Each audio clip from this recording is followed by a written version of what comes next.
you will discover some things about yourself that you don't know right now. What you will realize is that you have greatness within you. What you'll realize is that you're more powerful than you can ever begin to imagine. What you will realize is that you are greater than your circumstances, that you don't have to go through life being a victim. Someone's opinion of you does not have to become your reality. For those of you that have experienced some hardships, don't give up on your dream. There are moments when you're going to doubt yourself. There are rough times are going to come, but they have not come to stay. They have come to pass. It's very important for you to know that. Don't say I'm having a bad day. Say I'm having a character building day. I need to embrace the suffering. You know, there's something powerful that once you just sort of embrace the fact that in order to achieve something big, you've got to get rid of these distractions. And then the other layer of it is you're probably going to have some suffering to get there or some sacrifice to get there.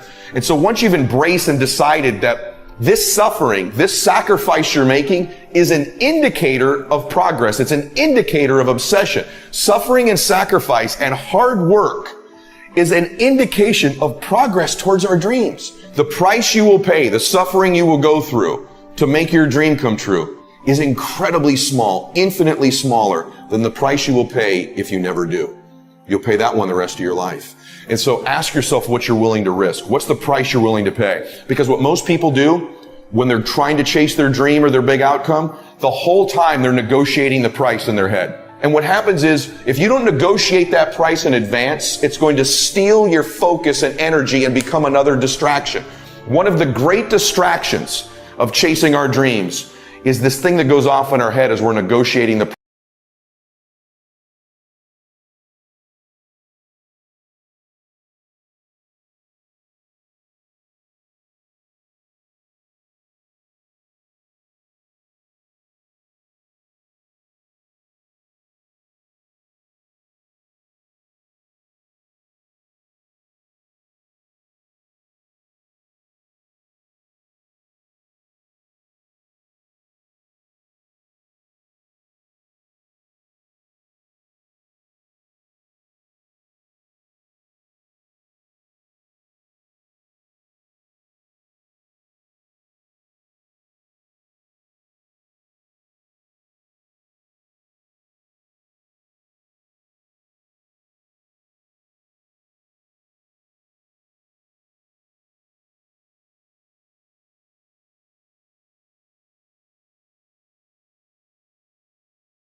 The tapestry of a disciplined life into which you can pour more wisdom and more attitude and more strong feeling, more faith and more courage.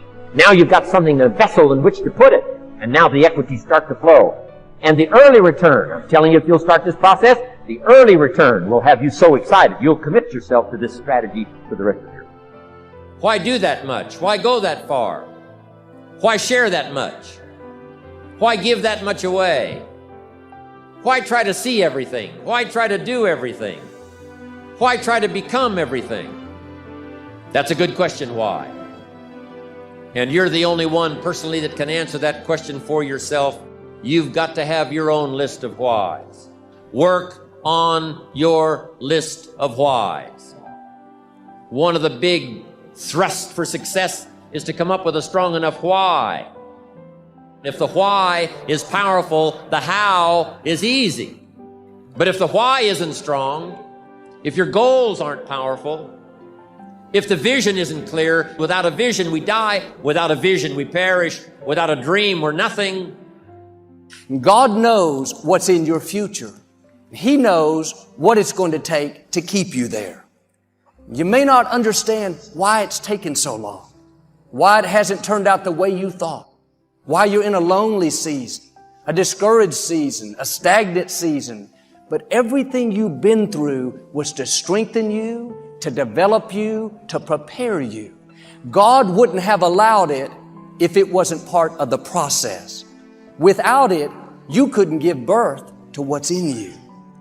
It's easy to think, I'm not going to do this insignificant thing, something impressive, then I'll step up, then I'll give it my best. How do you know your destiny is not tied to the small thing God's asking you to do? Where maybe you have to swallow your pride and serve somebody that's under you, then the door to the big thing God has in store will open up. It can be uncomfortable to have to humble ourselves. You may be doing something that seems insignificant. You know you have much more in you, but don't despise the day of small beginnings. Keep being faithful. Here's the key. Do it with a good attitude. It's one thing to do it negative, complaining. I can't stand this job. I'm smarter than my boss. My supervisor, he doesn't have half the talent that I have. That may be true, but the reason God has you there is He's doing a work in you. If you complain, you'll get stuck. It was never supposed to be permanent. It's just a step along the way.